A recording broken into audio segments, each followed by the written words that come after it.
오늘 주시는 하나님 말씀 이사야 56장 12절입니다. 피차 이르기를 오라 내가 포도주를 가져오리라. 우리가 독주를 잔뜩 먹자. 내일도 오늘같이 또 크게 넘치리라 하느니라. 아멘. 그동안 가물었었는데 오늘 봄비가 내리고 있습니다.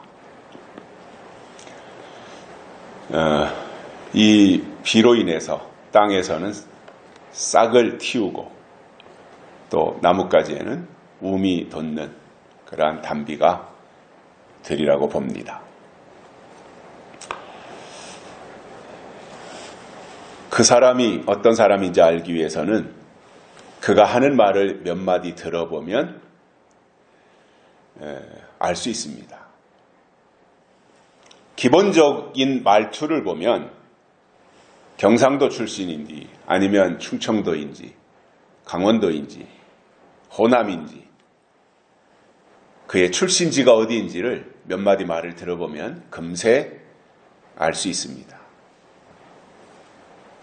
아울러 그가 말을 할 때 사용하는 단어가 고급스럽고 교양이 있는지 아니면 저속하게 욕을 섞어서 하는지 들어보면 그 사람의 수준을 파악할 수가 있습니다. 말은 그 사람의 마음이고 말은 그 사람의 생각이기 때문에 말을 들어보면 그 사람의 생각, 그 사람의 사상을 알 수 있습니다.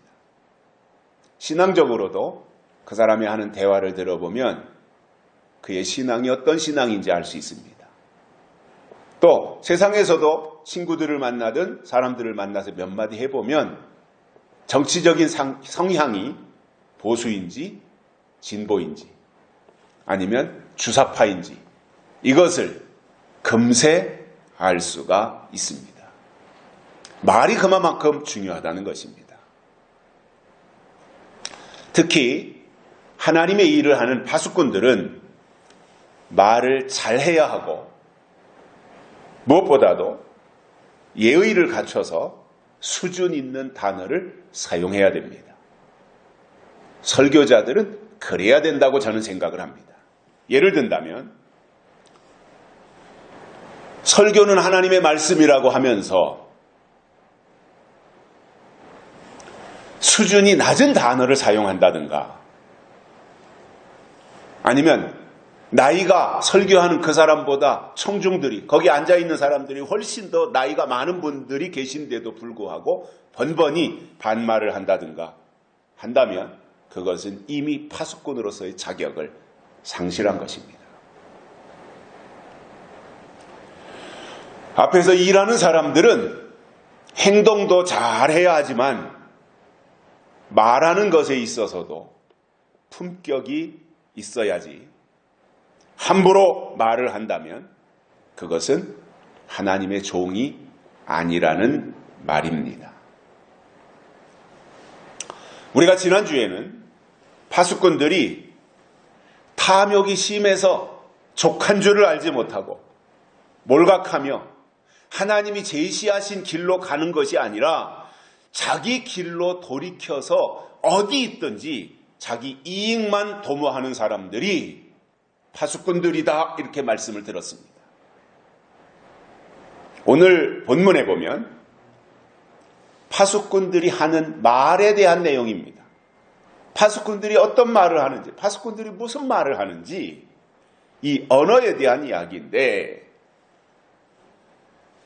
오늘 우리가 이제 이 이스라엘 파수꾼들의 문제점에 대해서 네 번째 마지막 시간으로 말씀을 들으면서 특별히 이스라엘 파수꾼들에게 어떤 문제점이 있었는지 세 가지를 깨닫고 은혜를 받겠습니다. 첫째로 포도주를 가져오리라 이렇게 말한다는 것입니다. 자, 포도주를 유난히 좋아하는 모양이지요.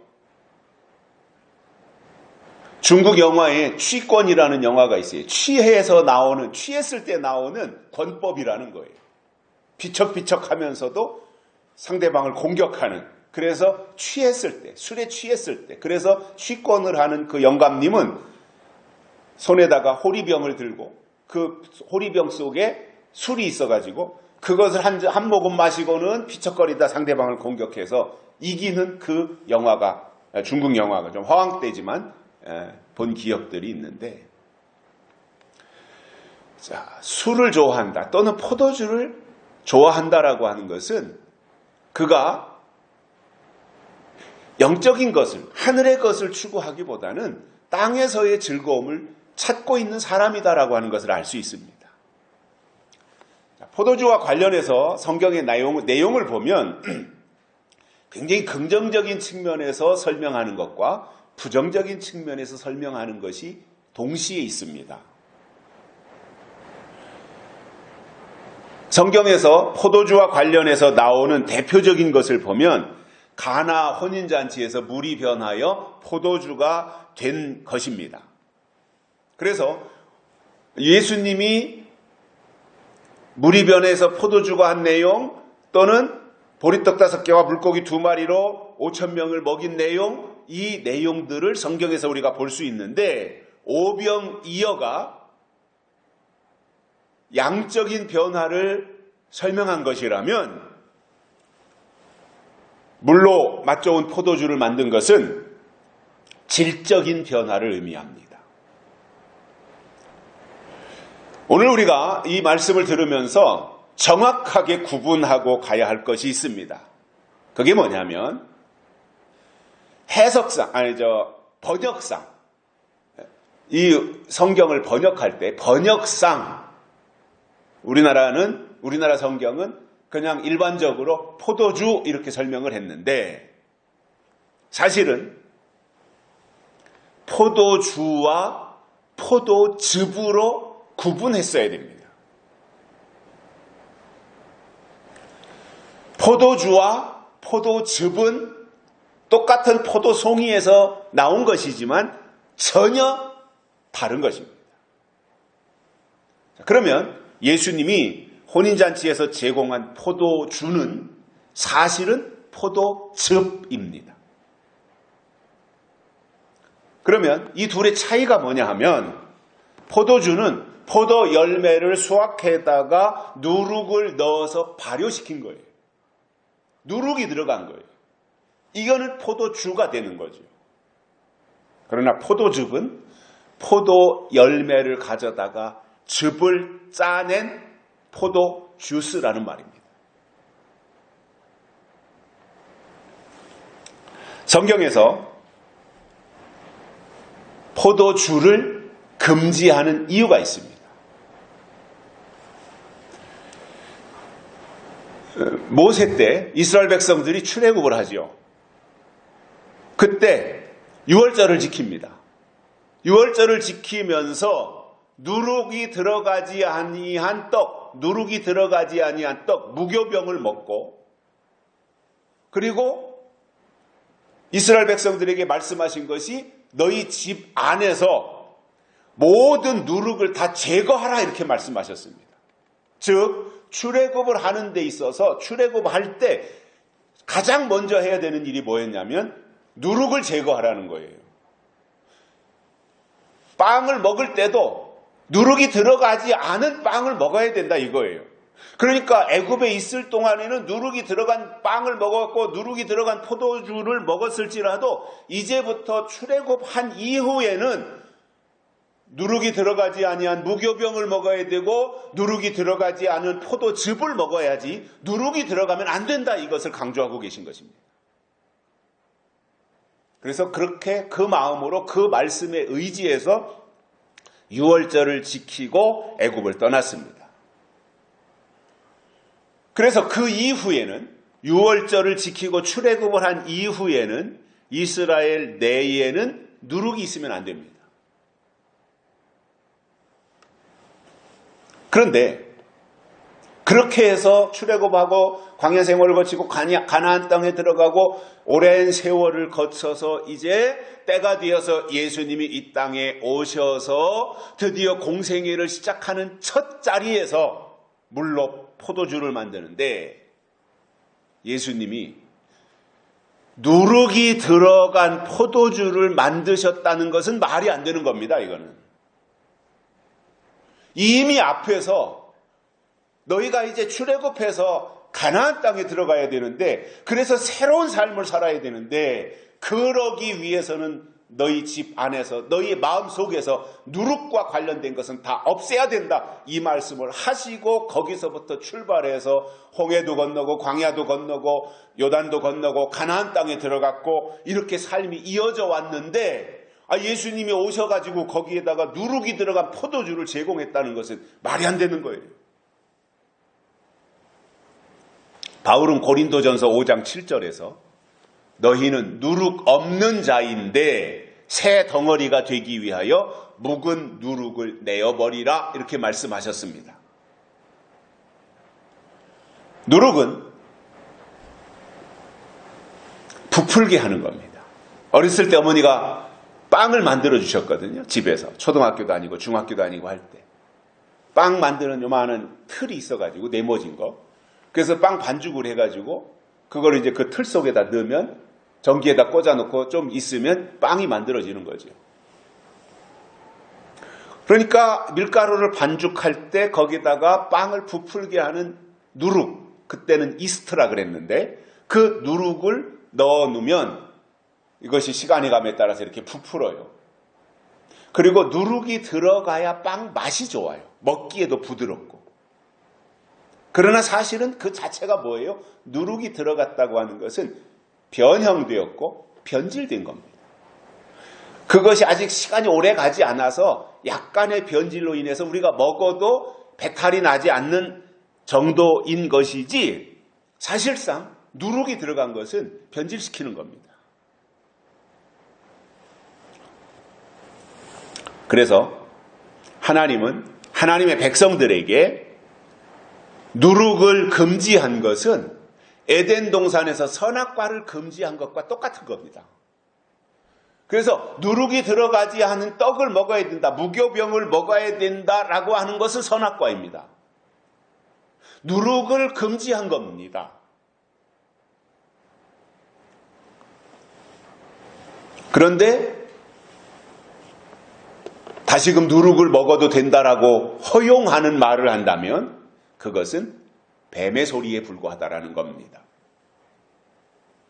성경에 보면 변화에 대해서도 나오고 변질에 대해서도 나옵니다. 변화와 변질이 있는데 차이가 뭐냐면 변화는 좋게 바뀌는 거예요. 변질은 나쁘게 바뀌는 거예요.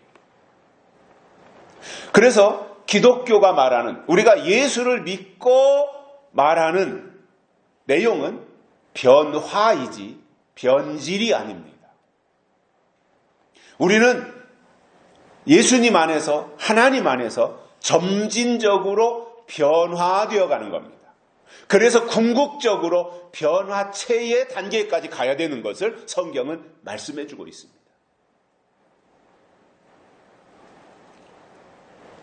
그러면 변화와 변질을 좌우하는 것이 뭐냐면 누룩인데, 성경은 신약과 구약을 막론하고 철저하게 누룩을 금지하고 있는데, 그 누룩이 뭐냐 하면 사람의 생각이고 세상의 소리라는 거예요. 하나님의 약속이 아닌 것은 누룩이라는 거예요. 그러면 거짓 선지자들이 나오면 설교라고 하는 이 도구에다가 사람들이 좋아하는 누룩을 섞어버려요. 하나님의 말씀의 원음을 그대로 사람들에게 전파해줘야 되는데 그것을 거기에다가 요리를 해서 자꾸 누룩을 담다 보니 진리가 아님에도 불구하고 그것을 진리라고 우기면서 누룩이 들어간 것을 사람들로 하여금 먹게 만든다는 것입니다. 그러니까 누룩이 들어간 설교를 들은 사람들도 허황되게 부푸는 거예요. 단단한 식물을 먹고 무교병을 먹고 누룩이 들어가지 아니한 떡을 먹어야 되는 것이 성경의 가르침인데 자꾸 거기에다가 이것저것 섞어서 듣기 좋고 먹기 좋게 보암직도 하고 먹음직도 하게 그렇게 만들어 놓는다 이겁니다.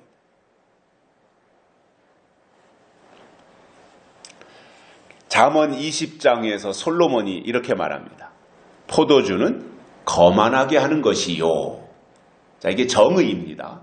포도주는 거만하게 하는 것이요. 독주는 떠들게 하는 것이라 이에 미혹되는 자에게는 지혜가 없느니라. 이렇게 말씀하고 있어요. 이게 정답이라고 봐요, 저는. 하나님이 주시는 지혜가 있어야 되고 믿음은 결국 하나님의 지혜를 받아서 하나님의 뜻을 따라가는 것인데 결국 포도주와 독주에 미혹당하면 지혜가 없어진다는 거예요. 오늘 본문에서 파수꾼들이 포도주를 가져오리라고 한 것은 취하기 위한 거예요. 그들이 취하기 위한 거예요. 그 포도주에 취하기 위해서 포도주를 가져와 마시겠다고 하는 것이고 이때 등장하는 포도주 자체가 뭐예요? 사람을 즐겁게 하는 누룩이 들어간 포도주다 그 말이에요. 자, 포도주는 두 가지 의미로 나오는데 하나는 이사야서 26장에서인가 나오는 오래 저장한 포도주가 나오고 포도즙이지요. 그건 오래 저장한 포도즙. 그래서 이것은 구약의 선지자들이 예언한 말씀, 구약 시대의 선지자들이 말씀한 예언한 선지서가 되겠죠. 오래 저장한 포도즙. 다른 하나는 누룩이 들어가서 변질돼 사람으로 하여금 취하게 만드는 포도주가 성경에 나옵니다.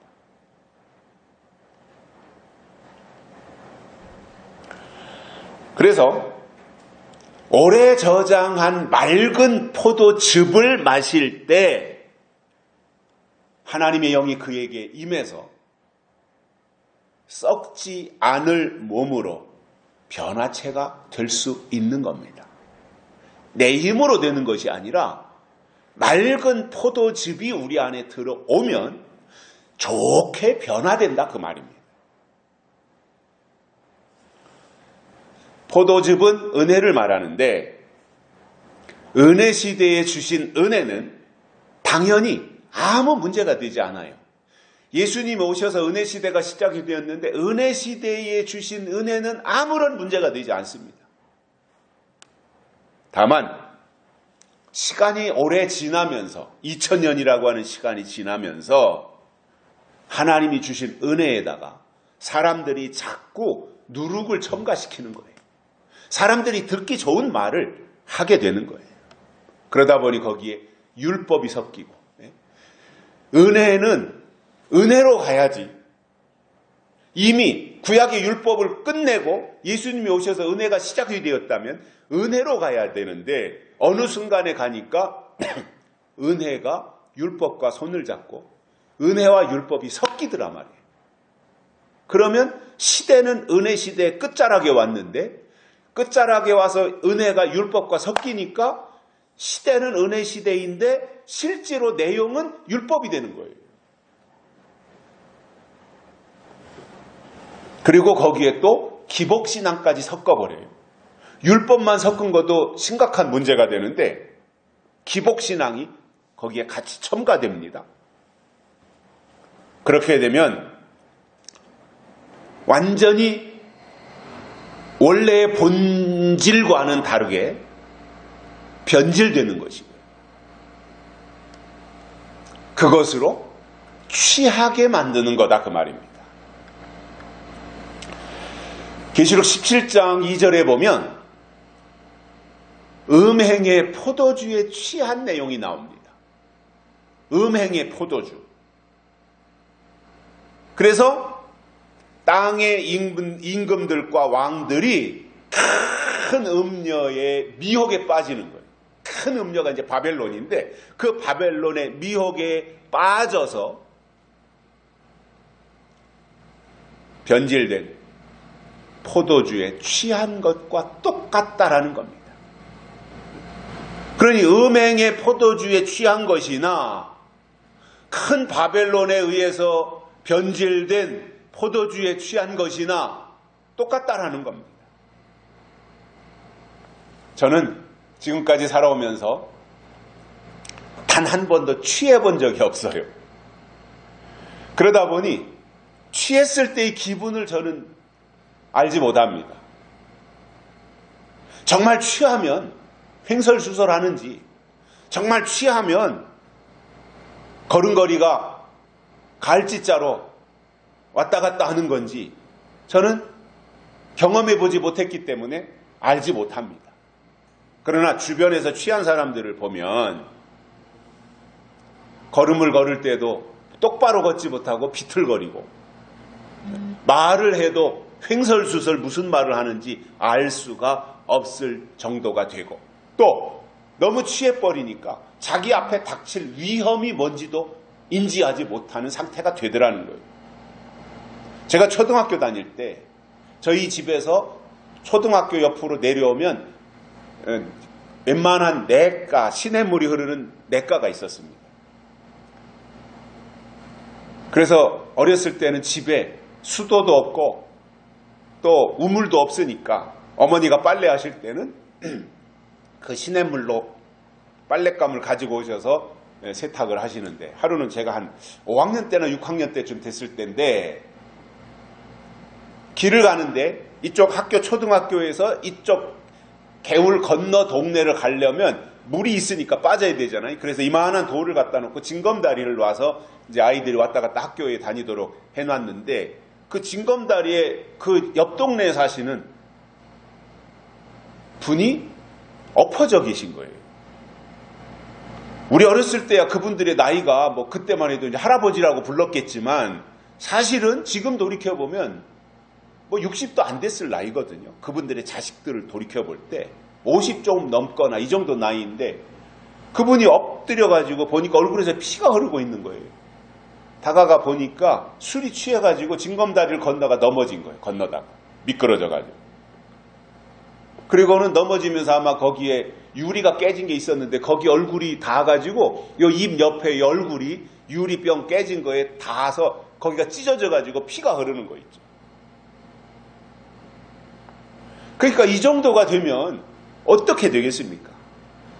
근데 이제 그때 당시에는 문화가 그랬으니까 그럴 수밖에 없었겠다 이해를 하지만, 사실 그런 그런 분들이 살던 그 집이 여유가 있고 넉넉했냐면 아니거든요. 자식들은 버글버글 많고 식솔은 많은데 벌어오는 사람은 아버지, 가장 한 분이 벌어오는데 나가서 일을 열심히 해서 일당이라도 받고 남의 집 일해주고 돈을 받았으면 그걸 가지고 집에 가서 살림살이에 보태도록 해야 되는데 그냥 안 가더란 말이에요.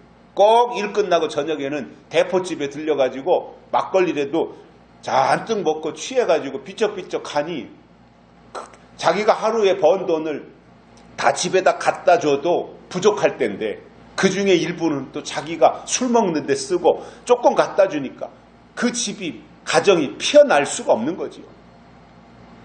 그렇게 생각이 없이 그냥 술에 취해가지고 비틀거리는 이러한 모습들을 본 기억이 있는데, 저는 뭐 경험해보지 못해서 모릅니다만은 실질적으로 그러한 사람들의 모습들을 주변에서 많이 볼 수가 있었던 거죠. 그래서 포도주도 누룩이 들어간 것이기 때문에 취하게 만드는 것입니다. 자, 그러면 성경에서 포도나무가 나오잖아요. 포도나무는 이스라엘을 설명하는 거예요.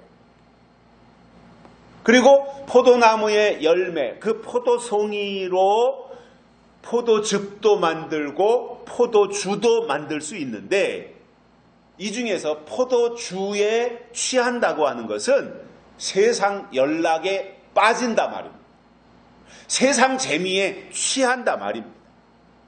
그러면 어떻게 되는 거예요? 그 결과는 멸망이라는 말입니다. 그러니까 포도주가 가져다 주는 것은 그 순간에 어떠한 잠깐의 즐거움은 있을지 모르지만 결과적으로는 멸망으로 들어가는 것이 포도주라는 말입니다. 그렇다면 신앙생활을 하는 우리들의 입장에서 누룩을 완전하게 제거시켜야 성경이 말씀하는 진리를 온전히 따를 수 있는 겁니다. 마태복음 9장에서 예수님은 유명한 이런 말씀을 하셨습니다. 새술은 새 부대에 담아야 한다. 이런 말씀을 하셨습니다. 새술은 새 부대에 담아야 한다.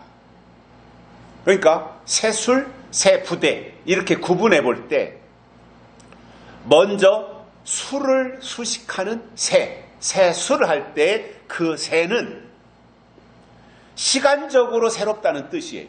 시간적으로 이제 시대가 바뀌어서 시간적으로 새로워졌다고 하는 뜻으로서 가장 최근에 제조한 포도주다 이 의미입니다. 새술이라고 하는 것이. 그리고 뒤 이어서 나오는 새 부대라고 할 때 그 새는 질적으로 새롭다는 거예요. 질적으로. 그래서 가죽 상태가 새 부대가 부대를 만드는 것이 가죽인데 그 가죽 상태가 전혀 훼손되지 아니하고 매우 양호한 상태여야 된다는 거예요.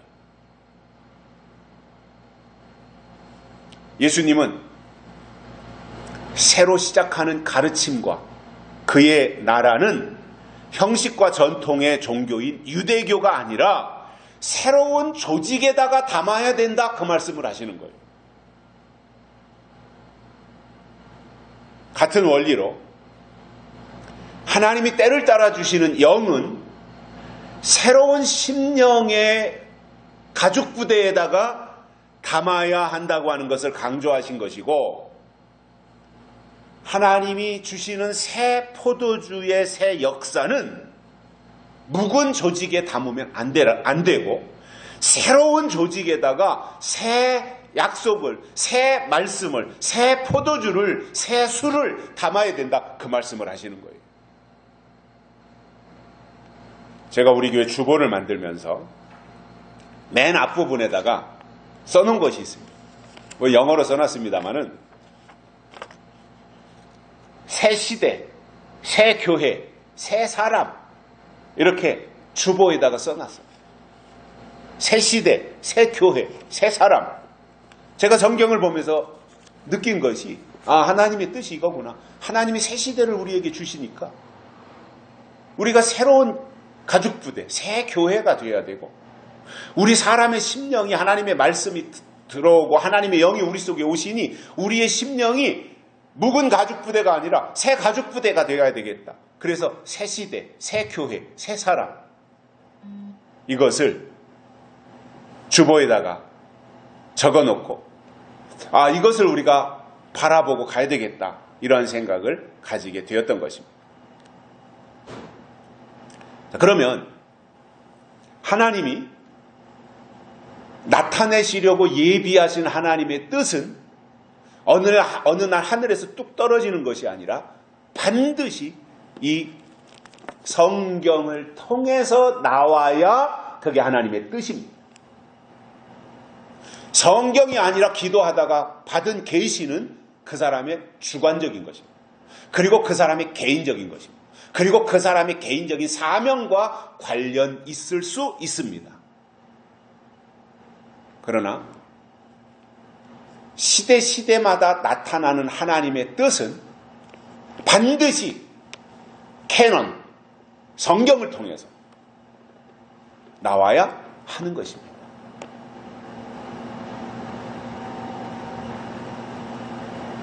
하나님은 반드시 성경을 통해서 말씀하신다는 사실입니다.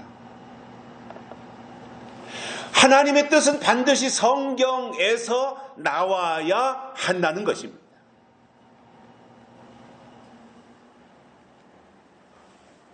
그래서 요한계시록을 통해서 우리에게 주시는 예언의 말씀이 이 시대에 하나님이 주시는 새 포도주라면 그것은 절대로 묵은 조직이나 낡은 질서에 담을 수 없습니다. 만약에 하나님이 주신 새 약속을, 새 포도주를, 새 포도즙을 묵은 가죽 부대에다가 담으면 그 묵은 가죽 부대는 이미 앞에서 거기다가 포도즙을 담아서 발효되면서 팽창될 대로 팽창됐어요. 한계까지 왔어요. 만들 때는 요만한 가죽 부대를 만들었었는데 여기에다가 포도주를 담음으로 발효되면서 팽창되어서 이렇게 늘어났단 말이에요. 그런데 아까워가지고 그것을 다 이제 따라서 마신 이후에 거기다가 다시 새 포도즙을 담으면 이것이 발효되면서 다시 팽창될 때 터져버린다 그 말입니다. 그래서 기존의 조직, 묵은 질서에 하나님의 새로운 약속을 담을 수 없습니다.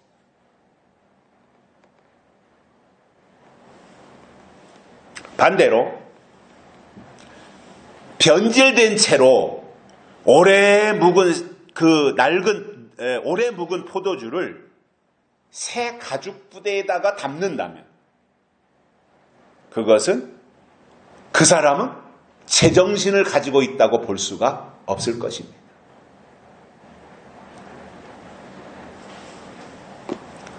묵은 포도주를 새 가죽 부대에다가 담을 이유가 없다라는 말입니다.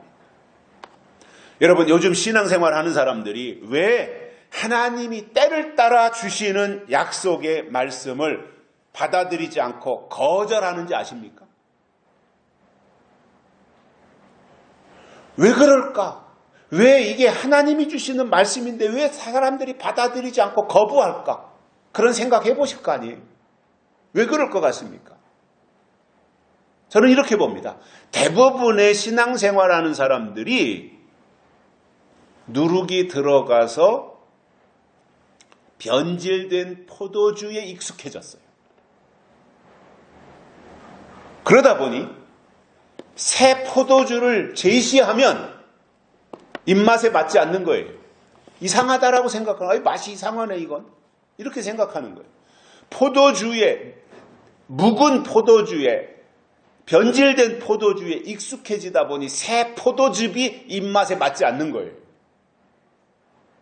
또 하나는 그들 자신이 이미 낡은 가죽 부대가 되었기 때문에 새 포도주를 거기다가 담을 수 없게 된 겁니다. 이들이 성경이 말씀하는 율법주의 신앙이고 결국 예수님을 십자가에 못 박는 주역들입니다. 지금도 하나님이 정한 때와 하나님의 법을 모르고 믿기만 하면 된다고 말하면서 여전히 변질된 포도주를 사람들에게 제공해서 취하게 하고 있다면 그러한 사람들은 서로 피차에 다 하나님의 뜻을 깨달을 수 없습니다.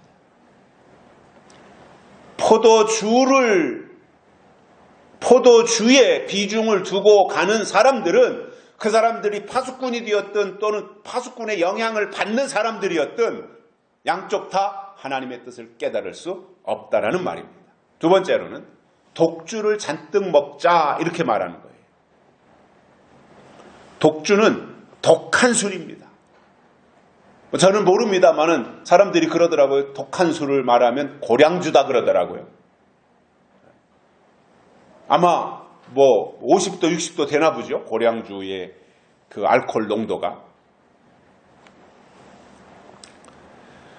그래서 포도주가 은혜신앙을 의미한다면 독주는 율법신앙을 의미하는 것입니다.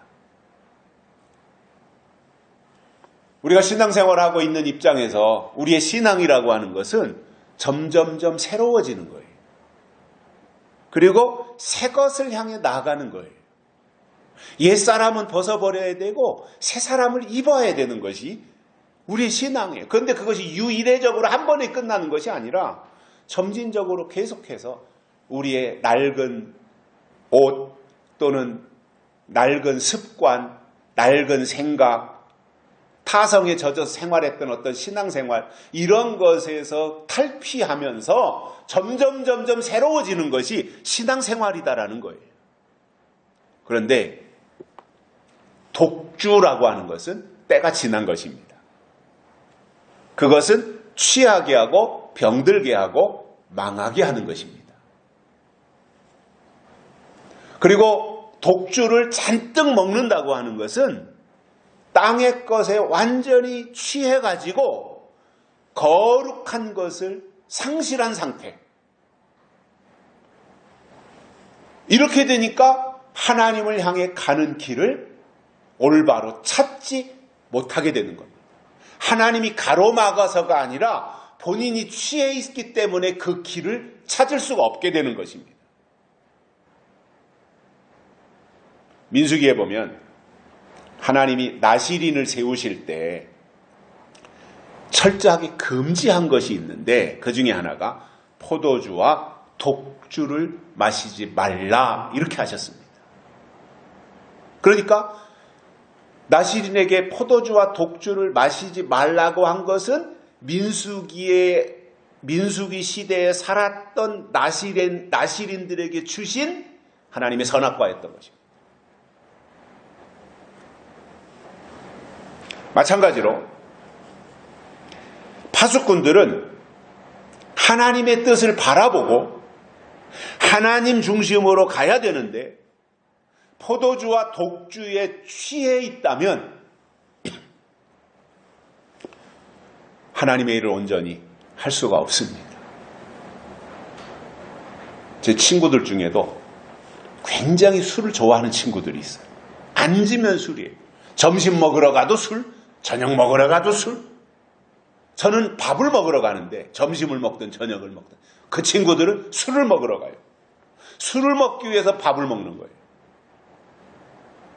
그 친구들을 만나보면 맨정신일 때가 거의 없기도 하지만 이제 평상시에 밖에서 다른 일로 만나게 되잖아요. 말하는데도 몸에서 술 냄새가 나요. 완전히 혈액 속에도 아마 알코올이 들어있는 모양이에요. 세포 속에도 알코올이 쪄들어있는 모양이에요. 술 냄새가 나요. 그 지경이 된다면 저는 그것이 정상이 아닐 것인데 파수꾼들의 상태가 독주에 그 정도로 쪄들어 있다면 어찌 하나님의 일을 한다고 말할 수가 있겠습니까? 물론 입으로는 얼마든지 주여 주여 할 수 있고 말로는 하나님을 설명할 수 있지만 그들 속에는 하나님의 뜻이 없고 예언과 약속이 없는 사람들이며 그들은 오직 독주에, 즉 율법주의에 취해 있는 거짓 선지자들이다 그 말입니다. 그러한 사람들이 사는 목적이 뭐겠습니까? 잘 먹고 잘 살고 부자 되고 유명해지는 것이다 그 말을 하지 않겠습니까? 예수 잘 믿고 부자 되세요. 예수 잘 믿고 성공하세요. 교회에서 열심히 헌신해서 출세하세요. 뭐 이런 얘기 하지 않겠습니까? 그러나 성경에 보면 그들이 아무리 앞장서서 주의 이름으로 귀신을 쫓고 주의 이름으로 선지자 노릇을 한다고 할지라도 주님은 그들을 향해서 내가 너희를 도무지 알지 못하노라 불법을 행한 자들은 내게서 떠나가라 이렇게 말씀하신다는 것입니다. 여러분 계시록에 보면 거짓 선지자가 잡혀요. 짐승이 다 잡혀요. 어느 순간까지는 활동을 하는데 그들이 다 이제 잡히는 내용이 나와요. 그게 계시록 19장에 나옵니다. 계시록 19장 20절에서 거짓 선지자가 잡히는데 이것에 대해서 이사야 선지자는 이사야 56장에서 거짓 선지자에 대해서 파수꾼들을 비유로 해서 설명하기를 소경목자, 짖지 못하는 벙어리 개, 꿈꾸는 자, 잠자기를 좋아하는 자, 자기 이익만 도모하는 자, 포도주와 독주에 취한 자 이렇게 말하고 있어요.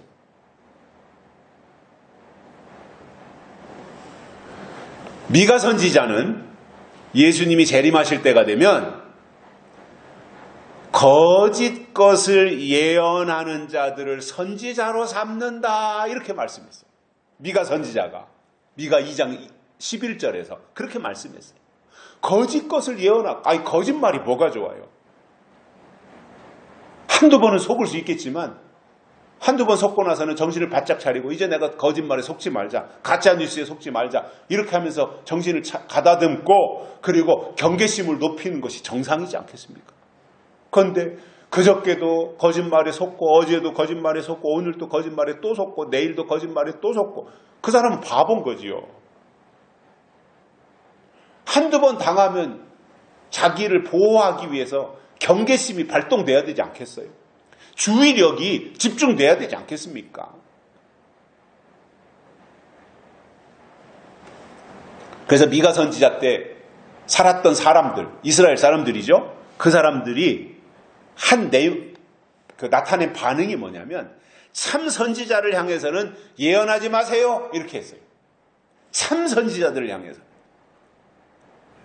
그리고 포도주와 독주에 취해서 거짓 것을 예언하는 자들을 선지자로 받들었던 것입니다. 그러니까 망할 수밖에 없는 거죠. 그죠?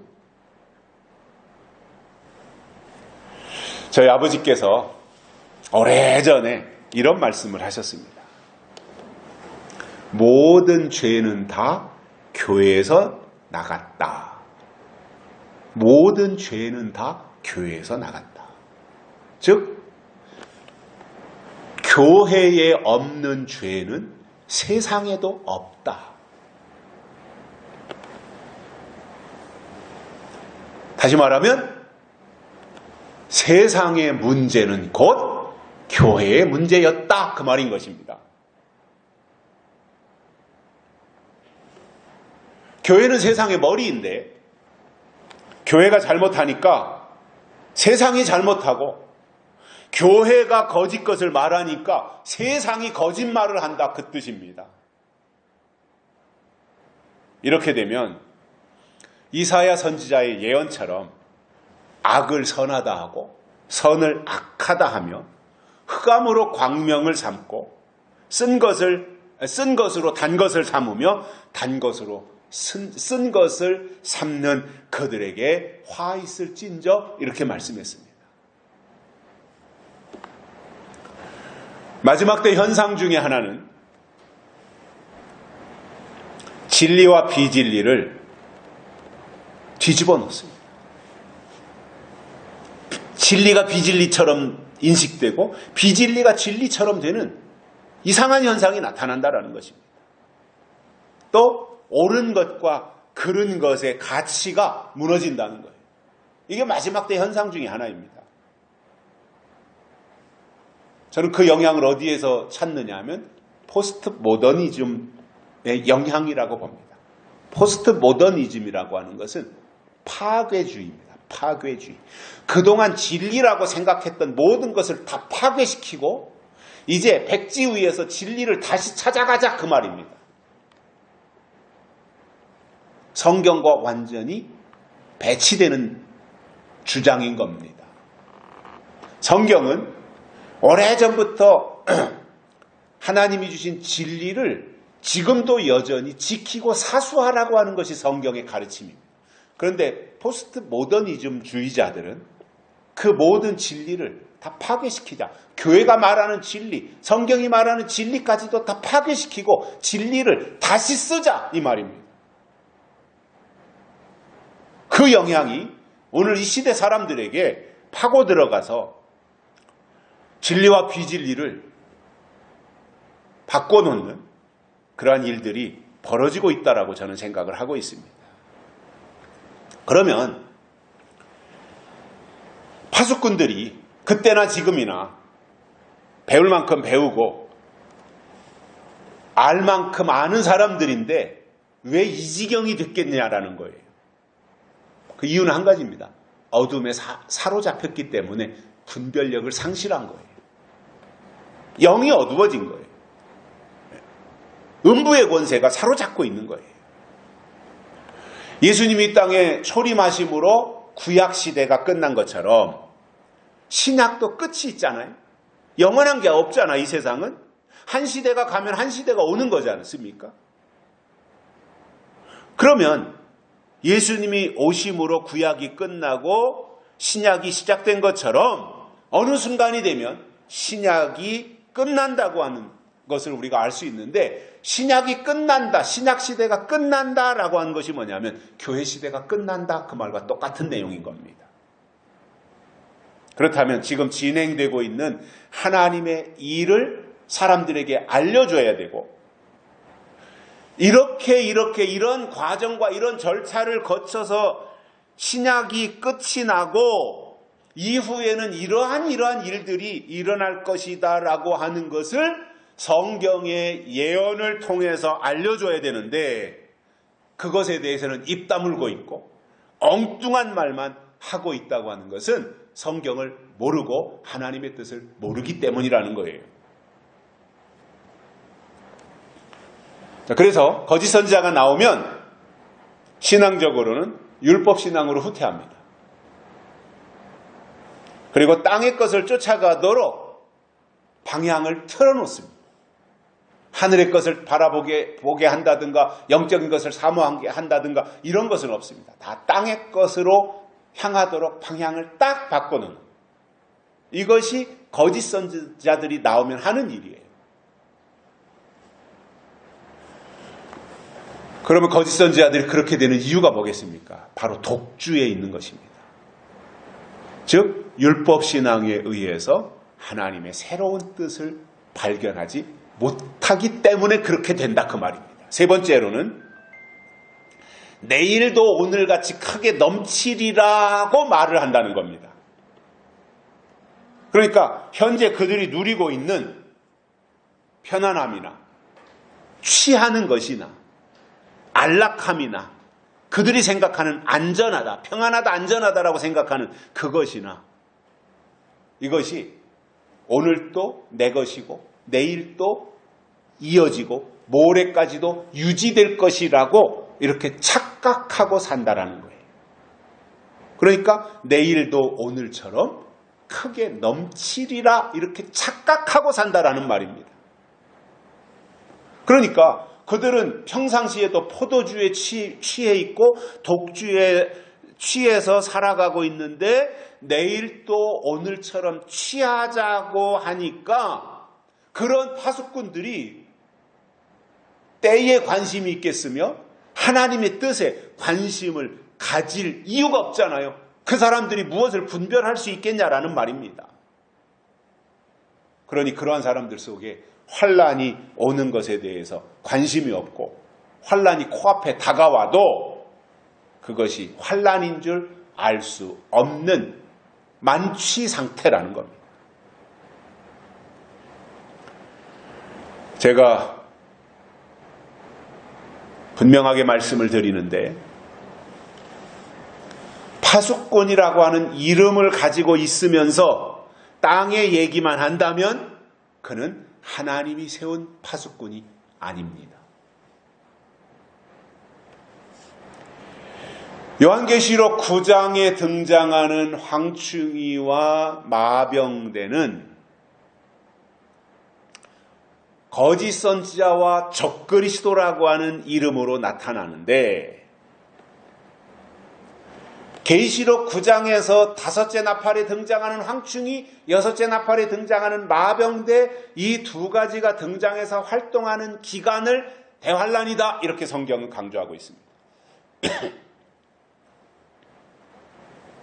그렇다면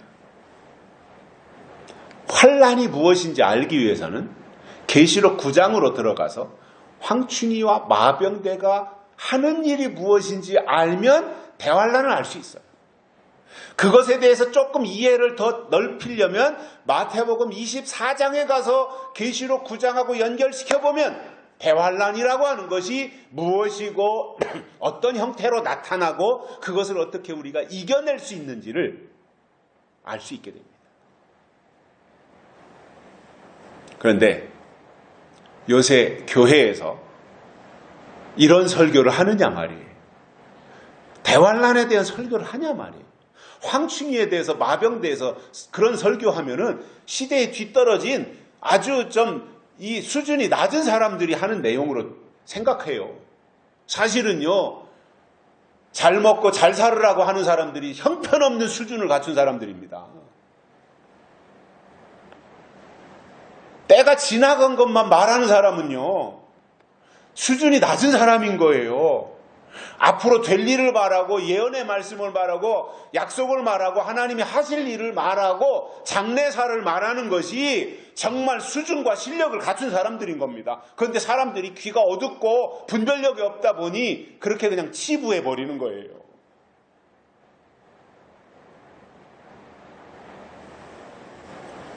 믿음이 뭐냐면 하나님을 소망하는 것이고 하나님이 주신 약속을 붙잡고 그 약속이 이루어지기를 기다리는 것을 성경은 믿음이다 이렇게 말씀하고 있습니다. 그런데 말로는 하나님을 믿는다고 하면서 실제로는 소망도 없고 그들 속에 하나님이신 약속도 없기 때문에 그것은 하나님이 보실 때 믿음이 아니라는 말입니다. 지금 이 시대에 하나님이 주신 믿음은 요한계시록을 예언의 말씀으로 받아서 그 말씀을 읽고 듣고 지키면서 하나님의 뜻 가운데로 인도함 받는 겁니다. 하나님이 사도 요한을 반모섬으로 보내셨고 거기서 때가 되니 이리 올라오라 해가지고 사도 요한의 영을 높이셔서 이후에 될 모든 일을 듣고 보고 기록하신 것이 요한계시록입니다. 그렇다면 지금 우리는 각자 처한 여건 속에서 저 높은 곳을 향하여 영적인 차원을 조금씩 끌어올려야 되고 이렇게 조금씩 우리의 영이 하늘 차원으로 올라가야 나중에 때가 되면 하나님이 원하시는 수준을 갖추고 그 위치를 회복할 수 있는 겁니다. 에덴 동산에서 쫓겨났다고 하는 것은 위치를 잃어버렸단 말입니다. 그러면 그것을 다시 계시록에서 에덴 동산을 회복한다고 하는 것이 뭐예요? 위치를 되찾는 것입니다. 하나님이 창조하실 때 처음 만들어 놓으신 사람, 그 위치를 잃어버렸는데 그 위치를 되찾는 것이 하나님의 형상을 회복하는 것이고 하나님의 뜻입니다. 위치를 찾아야 됩니다. 위치를 회복해야 됩니다. 결론으로 파수꾼들은 하나님의 사람들로 자기 위치를 지키며 하나님의 종으로서 때를 따라 주시는 말씀을 증거해야 되는데 그게 없다면 때를 따라 주시는 말씀을 이 시대의 예언의 말씀으로 증거하지 않는다면 그는 떨어진 별에 불과할 것입니다.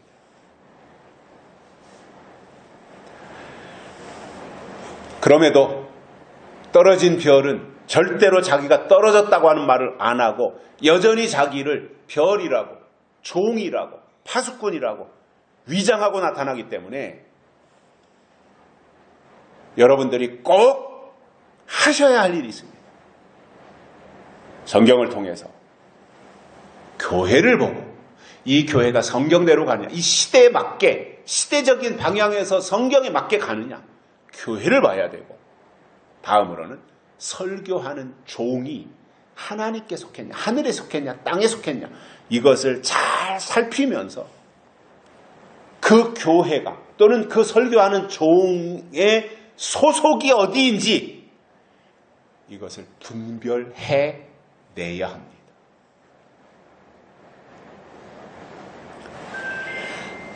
이사야서 56장을 통해서 오늘까지 4번에 걸쳐서 파수꾼들의 문제점이 무엇인지 주신 이 말씀을 기억하고 하나님 편에서 끝까지 남은 자로 살아가시기를 주의 이름으로 축복합니다. 살아계신 하나님 감사합니다. 오늘 또 우리를 불러 말씀을 듣게 해주셔서 감사를 드립니다. 주님 오시는 그날까지 우리가 믿음으로 살게 하시고 하나님의 뜻을 날마다 되새기면서 하나님의 마음에 합한 사람으로 살아갈 수 있는 저희들 되도록 은혜를 베풀어 주시고 이러한 파수꾼들의 문제점들을 보면서 우리가 더욱더 고도의 분별력을 가지고 하나님의 뜻 가운데서 살아갈 수 있는 은총을 베풀어 주옵소서. 다시 오실 예수님의 이름으로 간절히 기도드리옵나이다. 아멘. 찬송가 496장 496장 부르시면서 헌금 드리시겠습니다. 새 찬송가는 439장입니다. 1절과 4절 부르시겠습니다.